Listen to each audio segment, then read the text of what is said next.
Good afternoon. I will call this meeting to order at 6 p.m. Roll call.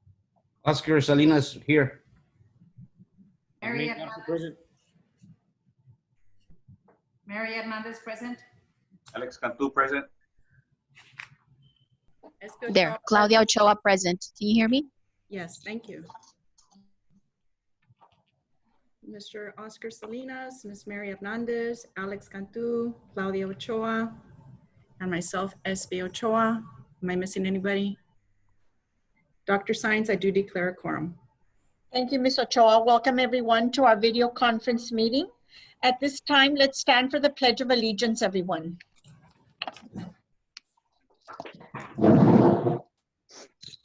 I pledge allegiance to the flag of the United States of America and to the republic for which it stands, one nation, under God, indivisible, with liberty and justice for all. Thank you, everyone. Dr. Science, do we have any public comments? We have no public comments at this time. Is that correct, Blanca? Yes, we have no public comments, Ms. Ochoa. Thank you. We'll move on to approval of tax collectors report, approval of February 2020 tax collectors report. Can I entertain a motion for approval? Move. I'll second. Move or second?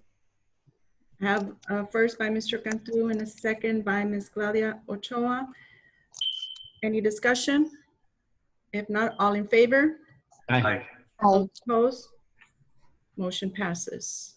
Approval of minutes. Regular call meeting, February 26, 2020. Can I entertain a motion? Also move for President, items. Okay, I'll go ahead. Go ahead, Alex. No, go ahead, Coach. I'll go ahead and so move for items 1, 2, 3, and 4. Second. Had a motion by Mr. Salinas and a second by Mr. Cantu. All in favor? Aye. Aye. Aye. Those opposed? Motion passes. Superintendent report, enrollment report, March 31st, 2020. And this enrollment report, as of March 31st, we had 13,197 elementary students, 14,299 secondary students, for a total of 27,496 students, which is 406 students less than at this time last year. That concludes the superintendent's report. We'll move on to discussion items. Thank you, Dr. Science. Discussion of investment and investment earnings as of February 29th, 2020. Good evening, Madam President, members of the board, Dr. Science. Today, I'll be discussing with you the investment earnings as of February 29th, 2020. In your packets, I would like to direct you to page 32. On page 32, we show a listing of all the investments, which total for all funds for La Jolla ISD, and the total of all funds is $141,559,147, of which 98,632,930 is in the general fund, which represents about 70% of the total investments are in our general fund. Are there any questions on this report? Okay. If not, then I would like direct you to page 44. On page 44, these are the investment earnings. Investments for La Jolla ISD. As of February 29, 2020, we have earned $1,089,747, of which $774,019 are in the general fund. Any questions on the investment report? No, but as of 6:04, Ms. Neri Cantu joined the board meeting. Welcome, Ms. Cantu.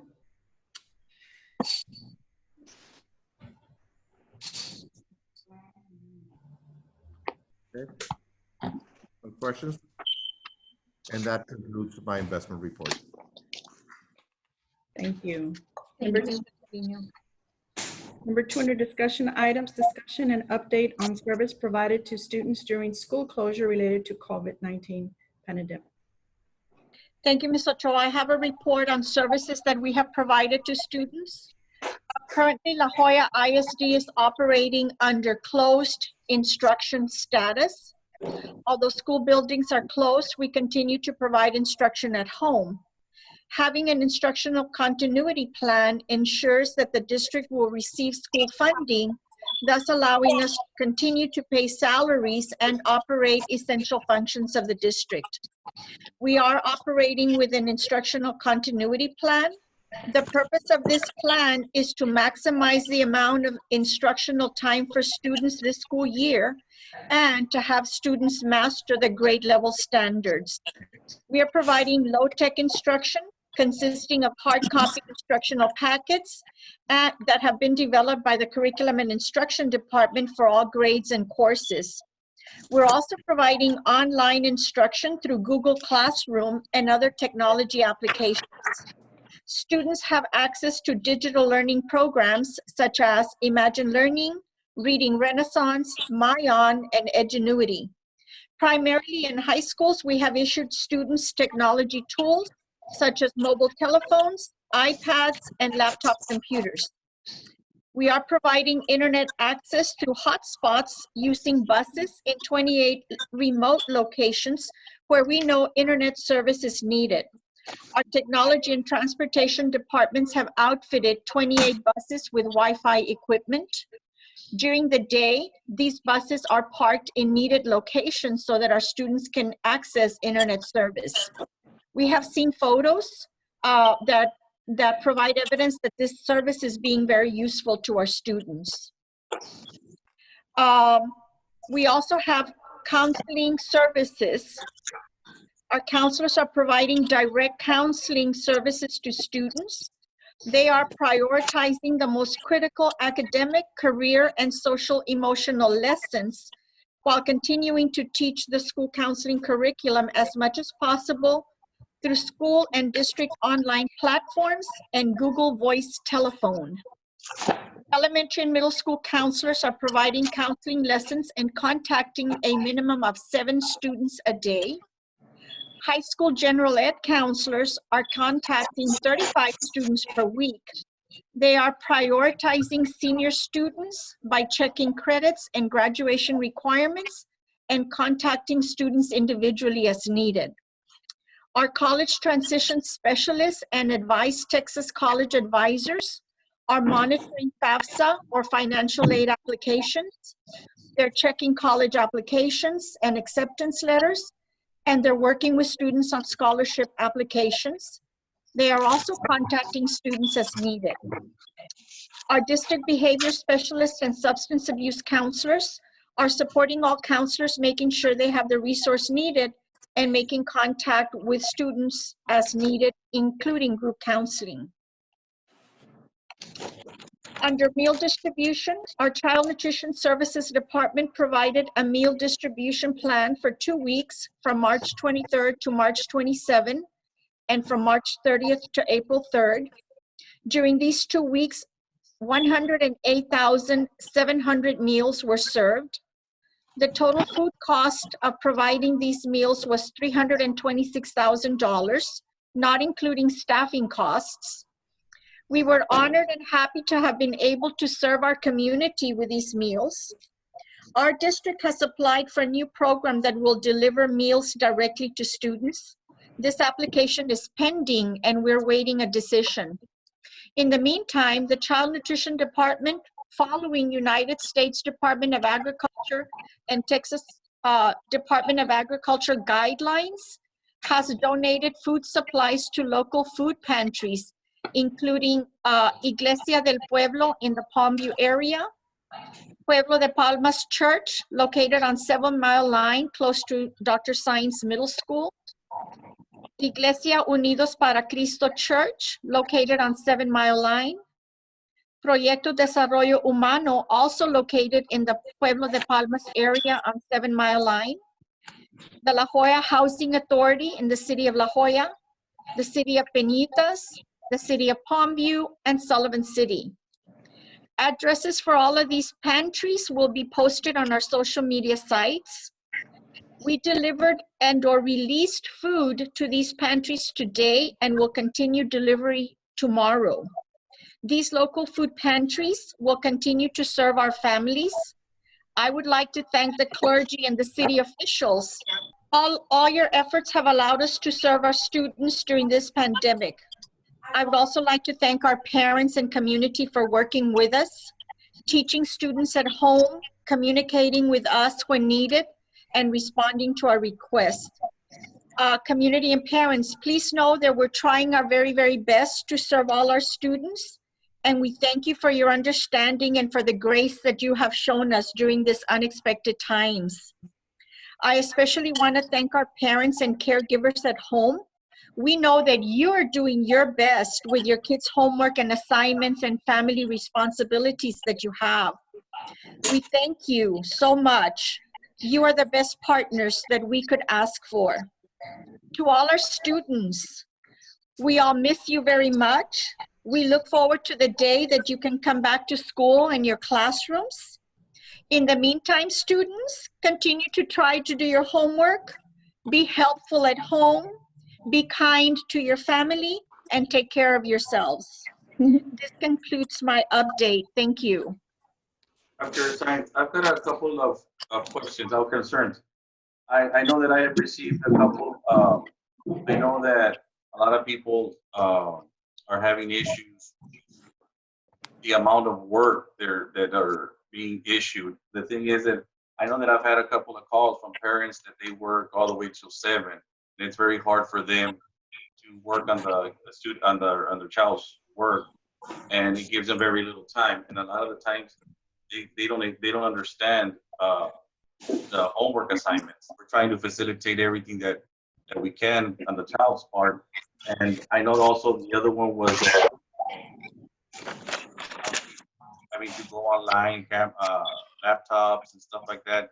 We have, unfortunately, we have some students that aren't able to access those things. And I wanted to see if we could do something so that we could make maybe homework a little bit more friendly to where it facilitates a little bit more for the students. Look, I mean, we'll do whatever we can. I know that we do have. Can you hear me? Yes, I can hear you. I'm gonna go ahead and mute it so that you can ask her. I also have a question like Alex, and this is for a child that was in a growth plan to be able to pass and not be retained. And now with this, the parent is worried. So will there be a waiver for the retaining? Because apparently he was at stay in 2nd grade, but she's saying that they were working on a plan to where they were giving him accounting lunch and in the evening, in the afternoon. So I'll go ahead and mute my mic, but that's one of my questions. Like in this child's case, what's going to happen? Since he was going to have to really work hard between now and May to advance. So this is not helping at all. So I'll go ahead and mute mine, okay? Ms. Villarreal, can you respond to that question? Ms. Magda Villarreal? Magda's having issues with hers. Okay. Hold on. Having issues with connectivity. So can you also? I don't know. They can hear me. Mr. Salinas, this is Mr. Morin. When it comes to counseling, the counselors are working with the students, and they are making sure that all the students are receiving the help that they need. And we have also asked teachers to be flexible to work with the kids to make sure that they. Yeah, but what I was saying, Mr. Morin, was that this is not about counseling. This is about academics. The child is behind before all this happened. And now what the plan was that they were doing extra work. They were doing the helping and the tutoring in the morning, lunch, and in the afternoon. But now with the whole situation of them having to do the work at home, he's not getting that teacher one-to-one. So will the child be retained? That's the question here. And to the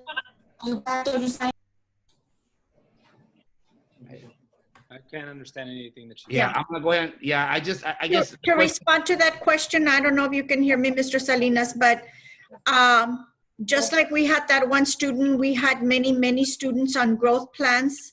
And so we're going to look at each individual student. Of course, we're going to make up the services, but one of the things that we are not going to do is we're not going to penalize any student. And so in that particular situation, what we would do is we would promote the student, but still provide the services. One of the things that we're looking at is extending our summer school. We're hoping that we will be able to provide summer school, and especially for those kind of students that we had specific plans, so that we have more time to address those kids. And so our CNI department for our next board meeting is going to submit an alternate summer school plan that is longer than what we were anticipating to be able to provide the services for students like that one that you described. And so basically the answer is that we're not going to penalize any student for them not having the direct instruction that they've needed. And like I said, just like you gave us that example, there are many others that way. Our district is going to have to do, provide a lot of compensatory education in the summer and probably in the fall semester also. So there's going to be a lot of makeup work that we're going to need to do in the fall. Can you hear me, Dr. Sines? Yes. Okay. Any other questions on the instructional plan or anything else? I apologize for the delays that we've had due to the technical problems. Dr. Science, one more question before we move on to the next item. Real quick, is there any way we can, I know that I've been at the miles this past couple of days, and I wanted to see if we can maybe have pickup points over there, like Pueblo de Palmas. You mentioned that food was given to Desarrollo Humano and other places like that. Is there any way we can have pickup points so the parents can go pick up their work and don't have to travel all the way to the high schools or the middle schools? Yes, one of the things that we can do is that we can distribute some, and we can have some of our instructional packets available, maybe to the churches and the locations that are going to be food pantries. That can be a pickup point for instructional packets also for parents that for some reason have not received them.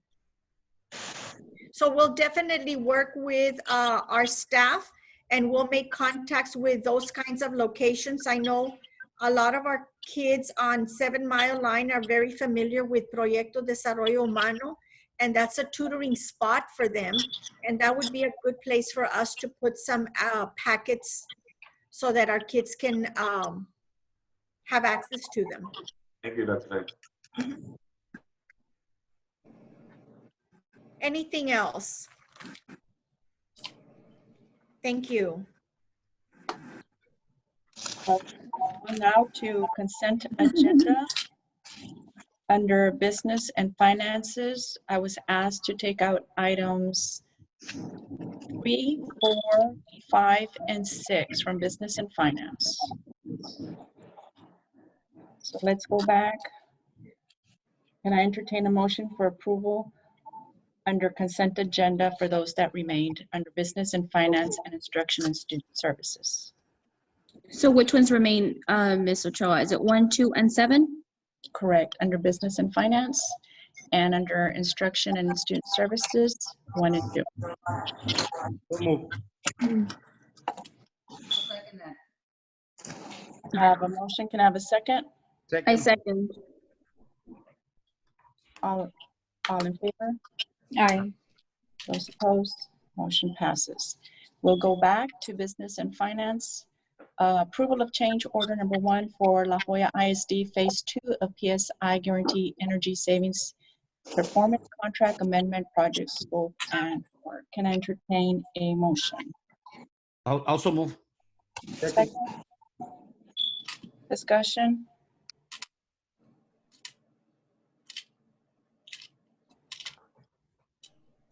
All in favor? Aye. Those opposed? Motion passes.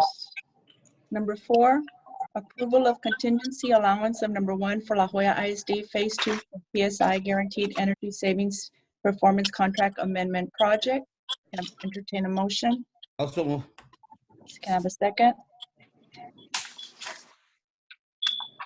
Second. Can I have a second? Okay.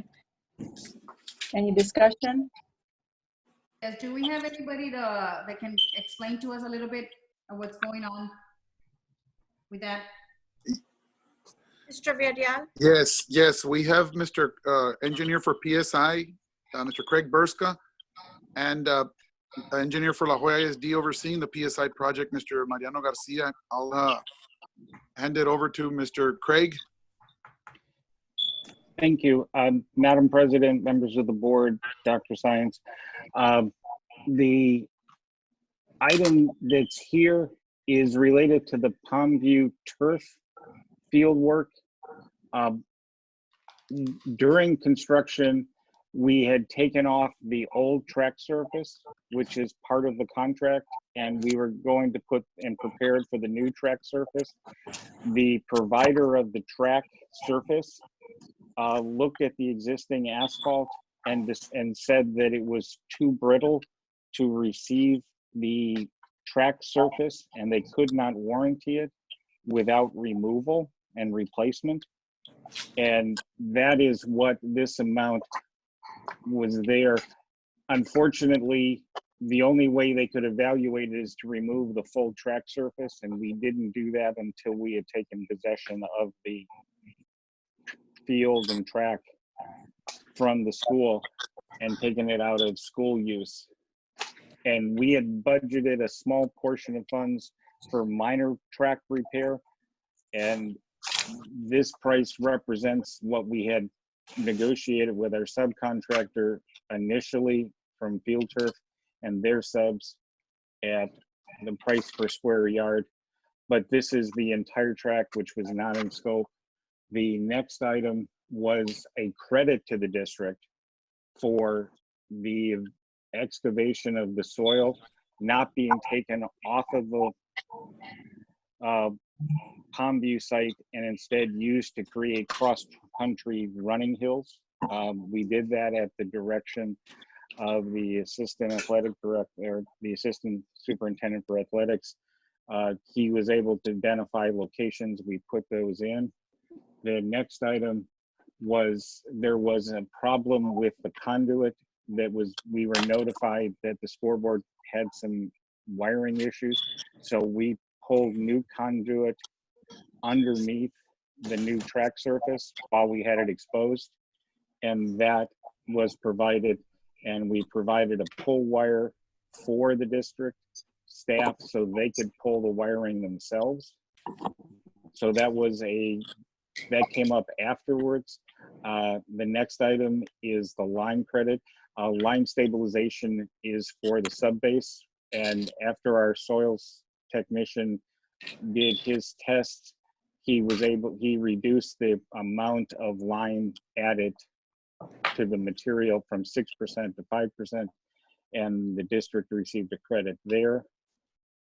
The last item is 2 delay of game clocks, 1 for each end zone.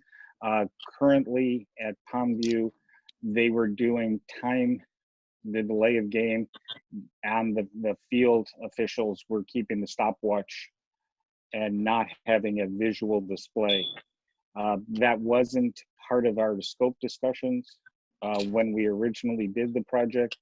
And this is the all-in cost for the equipment, wiring, and all of that. So these were unforeseens or credits to the district for things we were able to reduce the price for a net total of the $88,572.63. I'd be glad to answer any questions the board or Dr. Science may have for me to clarify further. I believe that explanation that you just gave, sir, is for the item on page 78, which is item number 5. And I think Ms. Hernandez's question was on item number 4, which is on page 61. Is that correct? I'm sorry, I don't have a copy of what you have. I just did them in the order that I presented them to it. If you tell me which school it's related to, I Yes. can clarify. Sorry. The item with that Ms. Hernandez had a question is the one on the La Jolla High School that has the extra cost of $213,000 for water damage in the skylights. Yes, ma'am. I thank you. Sorry. What this is done, you guys approved the change order to create an owner-directed allowance. And what I'm doing here, and I wanted to present this to the board in this format, we will be giving back a credit within, there is an allowance within roofing, but that has all the costs for the La Jolla roof. And we'll have that presentation for the next board meeting. And that will be a net credit to the district as there, or you'll get a credit for it. But let me walk you through here. The original concept that we were working from was that the skylights, as I've been informed, have been a maintenance issue for decades at the high school.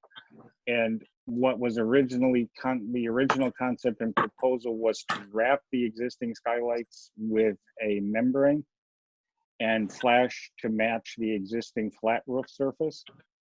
And instead of, and that cost is the $415,500.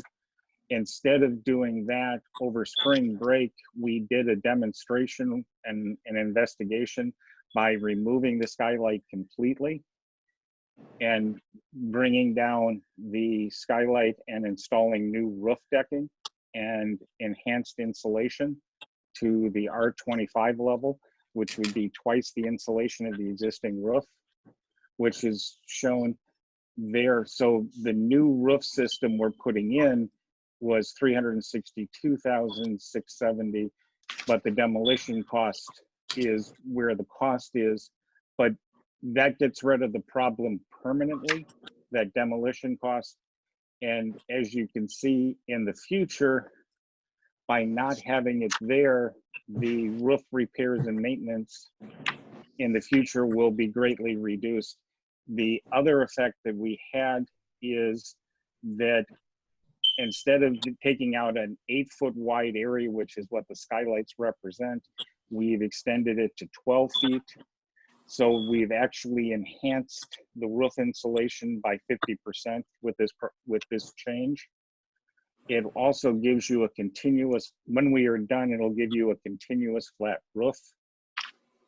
And then we have the framing and insulation inside the building. And we we offered, and I worked with Mr. Villarreal to do additional gypsum board repairs, which is water damage on other parts of the hallway ceilings that had nothing to do, they were result of leakage around the skylights for $3,888. Then the painting of the skylight ceilings, and then the painting of the patch areas where we repaired. So this is shown to you in this form to show you why we're doing full demolition versus just wrapping the skylights as a permanent solution. This is just here so the board can approve our work plan. We plan to give you a credit back. It sounds funny, but we will credit this back when we bring you the full roof allowance, which breaks out engineering and testing and other costs, which would clutter the issue. The issue that we're really asking the board to let us do is remove the skylights and put on a continuous flat roof, which will be a net benefit to the district over the long life of this building, which should be another 70, 80 years. Not the roof that duration, but this is a building that I don't foresee the district replacing anytime in our lifetimes. Mr. Brusca, I have another question for you. When you went by and made the estimate based on what you were looking at, did you bring it up to anybody's attention that the skylights had to be removed at that time?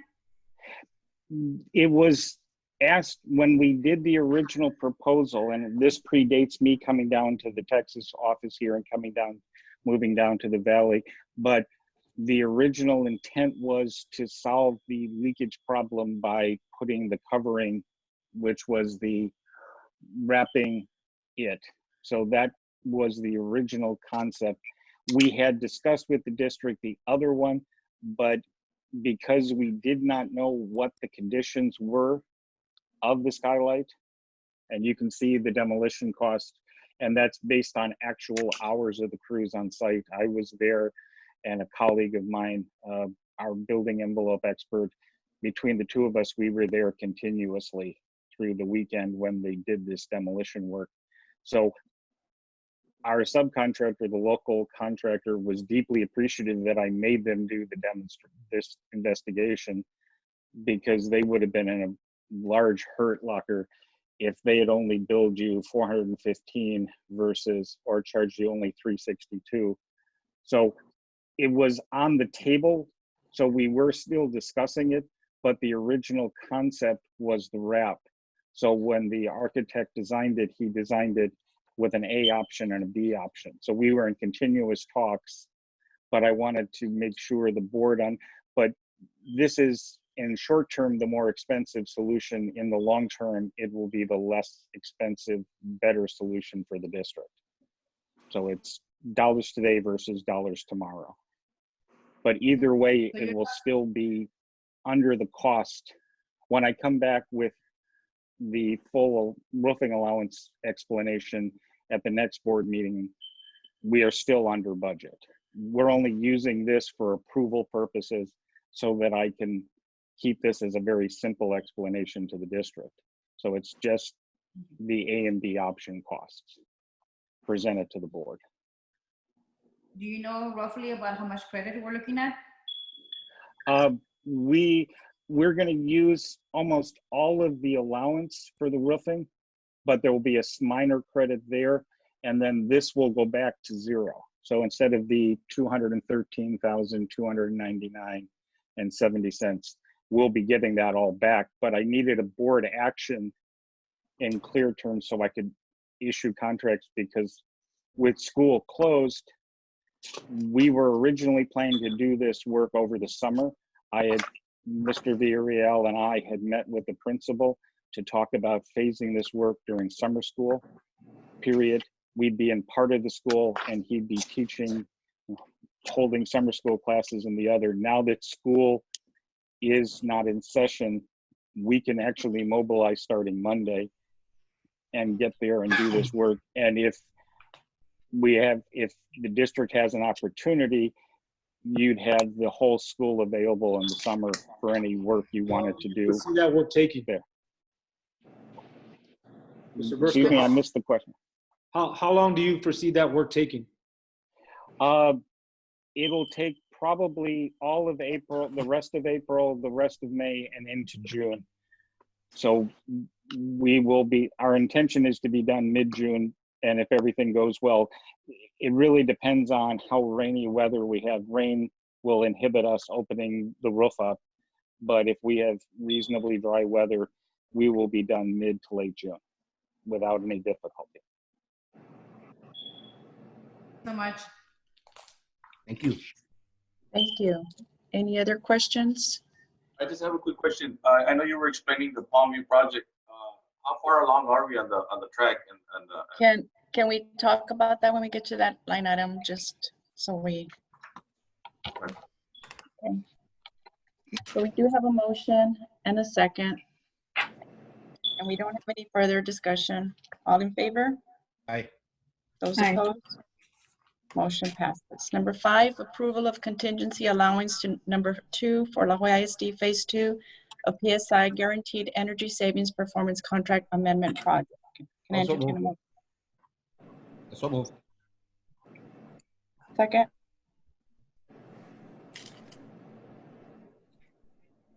I heard a motion, but I didn't hear a second. Second. Any discussion?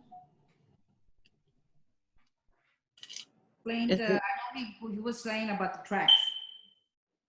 So in other words, we're gonna have everything, I mean, the whole track replaced, brand new, I mean, from scratch? Yes, ma'am. Okay, thank you.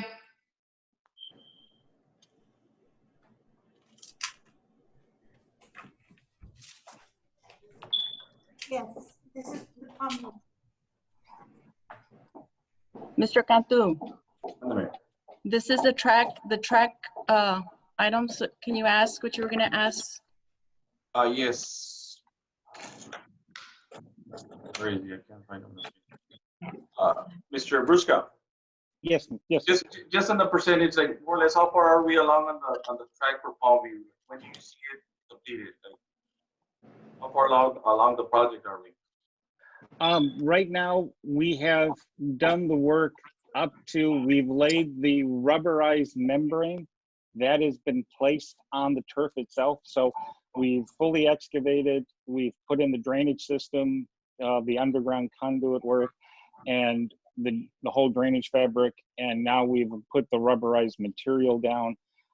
We're going to be getting delivery of the actual turf and final and the rubber particles that go in to do that. So we're looking to be done on schedule later on, probably by late May is what we're looking at. I just have, with all the disruptions with supply chains, I just have to verify when the actual turf will physically be on site. But we fully anticipate being done in May. So we'll be ready for the start, both the track and the turf will be fully operational by early June. Absolutely. This is for Palmview. How about Juarez? Juarez Lincoln, we are doing, just to answer the question, we are finalizing some drawing and details for planning purposes. And we're also, the district is working with Akusad to make sure the drainage issues at Juarez Lincoln are resolved. We're trying to coordinate that planning with our plans, so that they work concurrently together. So we're going to be starting that as soon as we can get those plans all finalized and detailed. The contractor's ready to roll. They're chomping at the bit to get in and do work. So it would be, again, about a 3-month project, 3-4 months, once we have final plan details. And those should be coming through Mr. Maureen Garcia and to Mr. Villarreal shortly, in the next couple of weeks is when we anticipate getting those drawings. There's a review process, and then we can start the work. Thank you. What will be the total cost then of that track in Palmview High School? I'm sorry, I didn't have that. This would be the 8,800 to it. I just have to call that up real quick for you since she asked. I just have to pull up the invoice. Here, I had closed it because you guys had approved the pay-ups. I mean, while you find it, I think it's a project that's long overdue. I know some of the kids there have been asking for that track and that field to be redone. I just think that it's a good thing, and I'm excited that it's going to be finished pretty soon. I'm pretty sure the kids are as well.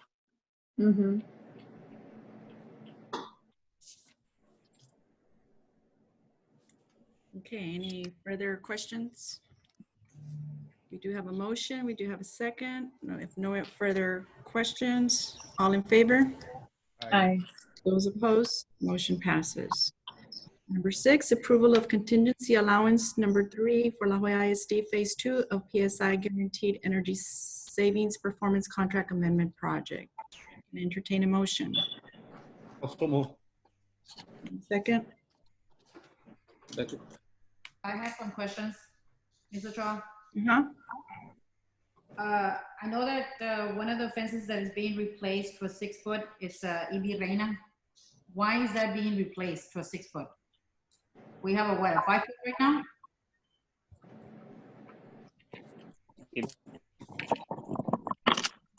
Mr. Villarreal? The fencing around the whole field, which is over 500 yards, is a 3-foot fence, and the gates that are going to be placed are going to be 6 foot. And it had been recommended. It's the only school, I believe, in the district that doesn't have a fence above 4 feet. And I know that, so that was part of the recommendation as to why. And the other one is Mr. PSI is going to, they're asking for $36,000, but they're going to go ahead and help with some of their internal costs to pay for the rest of the gate. Craig, if you're available, on the question on the floor is on the EB Reina fence. Yes, to reinforce what Mr. Villarreal said, the gates and the intermediate fences, the rest, all the fencing that's going in is 6 feet, so that you'd literally be putting security fencing up at 6 feet, and EB Reina's would have fences that you could hop over, or a younger version of me could hop over. And the original estimate that we had taken, our subs were looking at close to $90,000 with an extended cost into the district for that.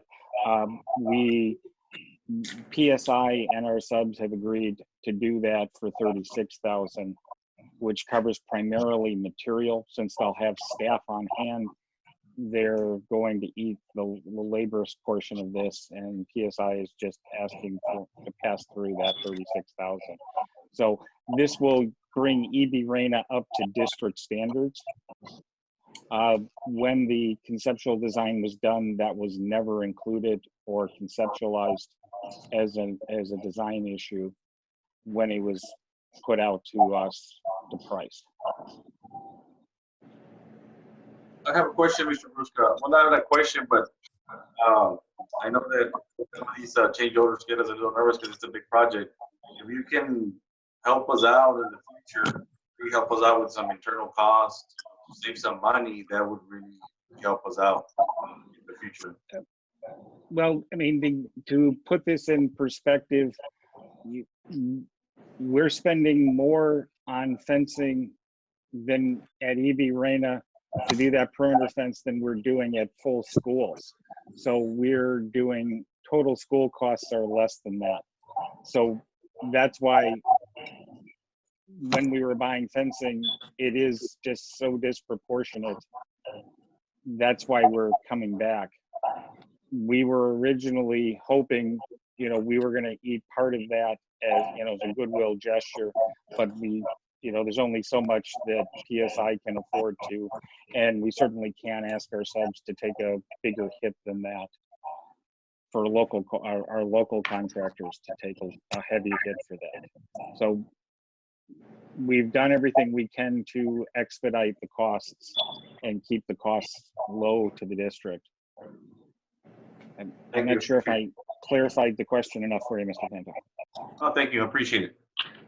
What about the concrete? What's the concrete driveway in Irene Garcia? What's wrong with that?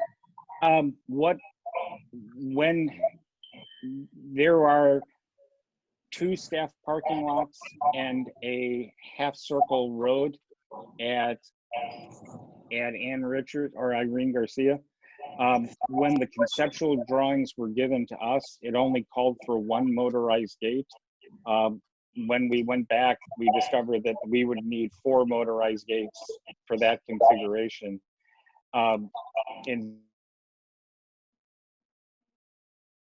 Instead, another motorized gate on the second half of the half circle, the second gate, and then we're going to put concrete drives between the 2 existing parking lots and the existing half circle road. That way, the staff that will be using those parking lots will be able to come in through the ring road, park in the parking lot, and then leave through it. So it'll be 3 sections of drive, 2 to enter the 1 parking lot and 1 to enter and exit the other parking lot. that's being done by our sub that is doing the price there. And the 29,000 was a cost savings because the 2 gates would represent $37,000. So this was an $8,000 lower cost to the district. It also provides 2 less motorized gates that could have, you know, that's power, electricity, maintenance, and a concrete road will, you know, last a very, very long time. So we thought this was the most value added option for the district to correct this. So instead of putting in 3 more motorized gates, we're only putting in 1 and then putting in the concrete. Will we be done with this project before the school year starts? Oh, we're going to be done with this before this current school year ends. That's our intention. Awesome. Thank So you. the issue that we're having is some of our fencing crews are struggling.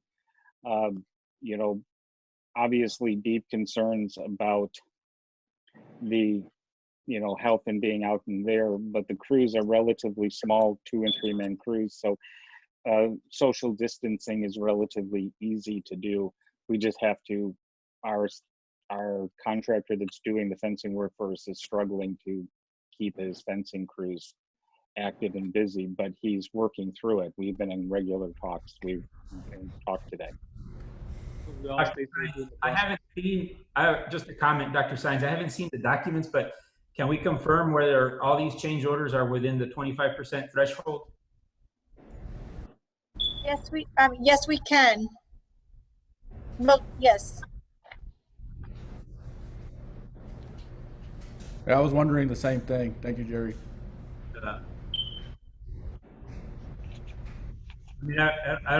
I mean, I don't have an answer whether they are right now or not. Greg, do you?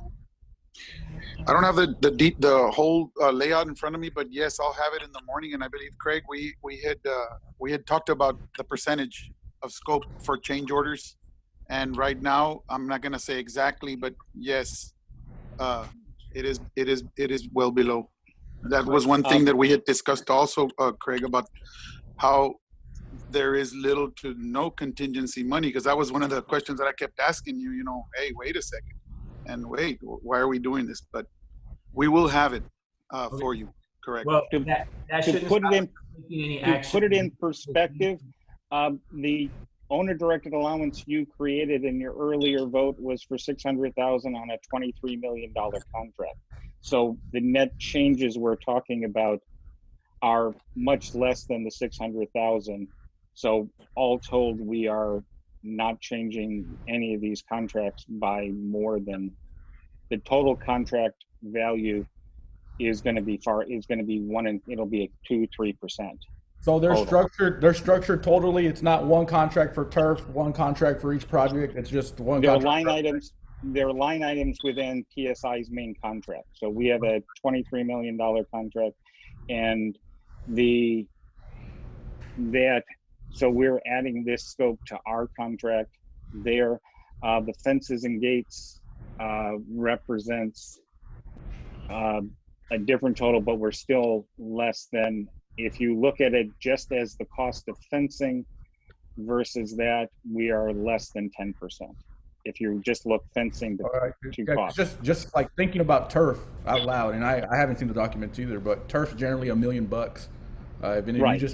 If you just have a contract for turf and you're asking for a $300,000 change order to do the track, that's going to be over the 25%. So that's why that kind of piqued my interest too. So the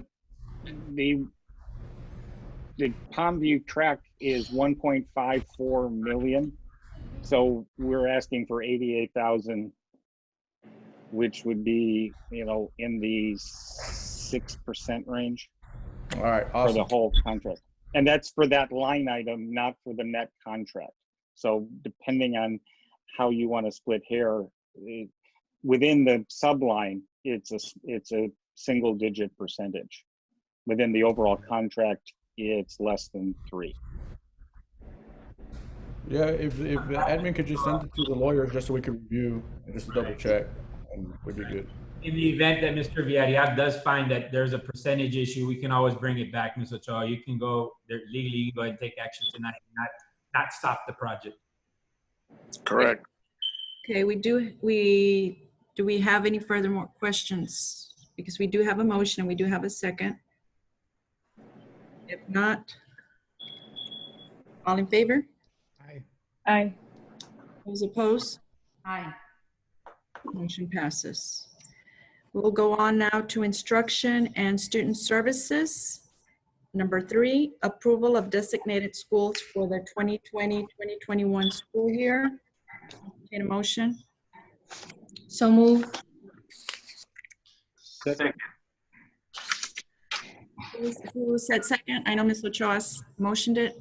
I said second. I just want to Dr. Sainz, quick question. What's the difference on both calendars? That was the number 3 is approval of designated schools for 2020-21 school year. Second note. So we do have a motion from Ms. Ochoa, and you still want to keep their second? Yes. I do. Okay, any discussion on the designated schools? If not, all in favor? Aye. Those opposed? Motion passes. The district calendar for the 2020-2021 school year. Can I hear a motion? So move. I'll second. Any discussion? Dr. Sainz, Mr. Cantu had a question. I just the difference. This is the both calendars that the staff voted on, right? Yes, yes. On calendar number 1, one of the changes is that up front there's 3 days of prep, as opposed to option 2 that only has 2 days of prep, and that's something that teachers liked. Calendar 1 also has 10 days for Christmas vacation, compared to 8 days for calendar 2, which was another selling point for that calendar. They both have a starting date of August 17th, but different calendar days. So I think one of the things that staff liked about this one was more prep days at the beginning, and then the Christmas vacation. Other than those 2 big differences, the calendars, if you look, are very, very similar, with staff development days during the year, vacation days, and teacher in-service days. We're still offer Super Bowl Monday, right? I believe on both of them, it is May the 8th for both calendars. I make a motion to approve option 1. Second. Okay, we have a motion, we have a second. All in favor? Aye. Those opposed? Motion passes. We will move on to human resources. At this time, we will move with the item number 1, a public hearing and approval of salary adjustment and job title change for Director of Risk Management.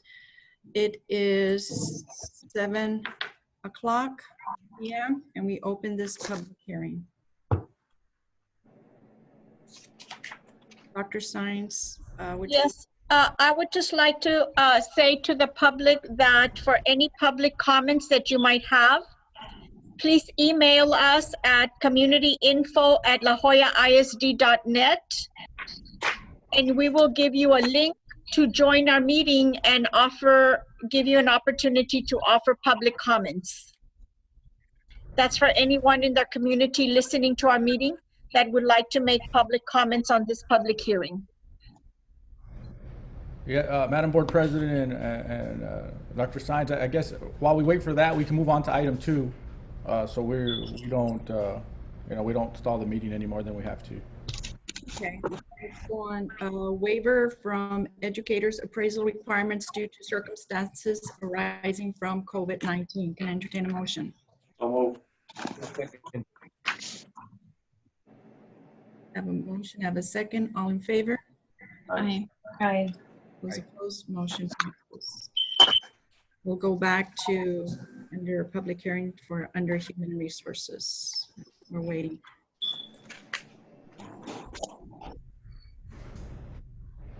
That was quicker than I thought.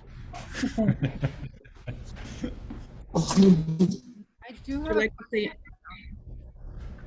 the public hearing open, even though we went to the next item? yes. Okay. Especially given the circumstances that we need to give out links.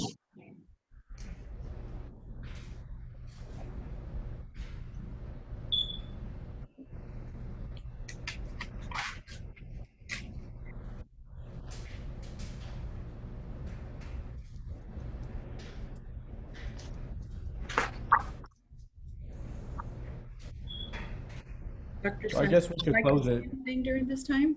There's I will just say that this public hearing is for approval of salary adjustment and job title change for the Director of Risk Management. Eliseo Rodriguez, Director of Risk Management, will be assigned additional duties as follows: supervise the Employee Benefits Department, prepare and evaluate bids for procurement of health and dental third-party administrator, Hoya ISD Health Insurance Clinic, voluntary insurance products. He will supervise the La Jolla ISD Health Clinic, and he will supervise the administration of the following: annual employee open enrollment process, evaluate the financial aspect of the group health insurance plan, and evaluate plan benefits and make recommendations. The proposed new title will be Director of Risk Management and Employee Benefits, and this is for a cost of $7,500 per year. Increase in salary.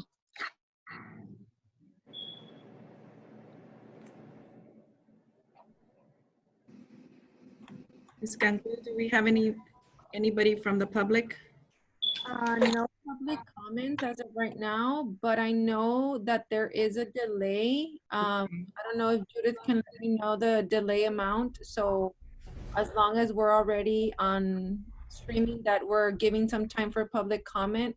There's a 30-second delay, so there's quite a delay on the stream. It's already airing. It's like 20 seconds, 10, 15 seconds. So yes, it's already, the public already heard it. We have a little bit more time. Now we could close it, Madam Board President. Okay, it is now 7:04, and this public hearing is now closed, and we will consider the item. So public hearing and approval of salary adjustment and job title change for Director in Risk Management. Can I entertain a motion for this item? I'll second. I have a question, Dr. Science. He's getting all these duties. Wouldn't it be best to reclassify him as an executive director? Administration and I did consider that, and at this time we're wanting to keep it as a director position. Okay. Good That was question. my question. Thank you. Thank you. We do have a motion and we do have a second. All in favor? Aye. Aye. Those opposed? Motion passes. We will adjourn this board meeting at 5 p.m. Thank you, everyone.